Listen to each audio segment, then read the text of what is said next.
everyone! In today's tutorial, we're going to learn how to download Scratch 3.0 onto our computer. So go ahead and open up your browser and just type in Scratch 3.0 download. And it's going to be the very first link that pops up, so go ahead and click that. Let the website load. I'm using a Mac, so I'll be downloading the one for Mac OS. If you're using Windows, then just download the one for Windows. You can get it from Microsoft or direct download from the browser.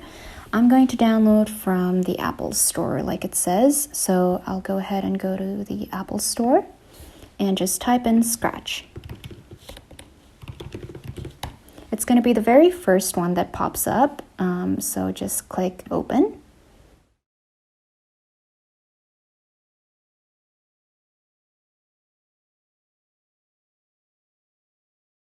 Now you can either access it offline like this by downloading the app, or you can access it online by clicking on Create.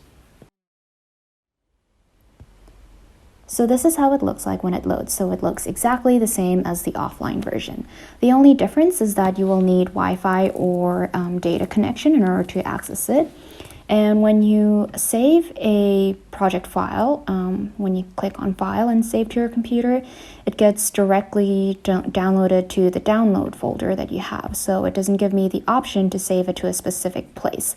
But with the offline version, if I click File and Save to your computer, it will ask me where specifically I want to save my project file. So that makes it a little bit more convenient for me. If you want to load your project file, go to File, Load from your computer, and choose whatever project file you want to work on.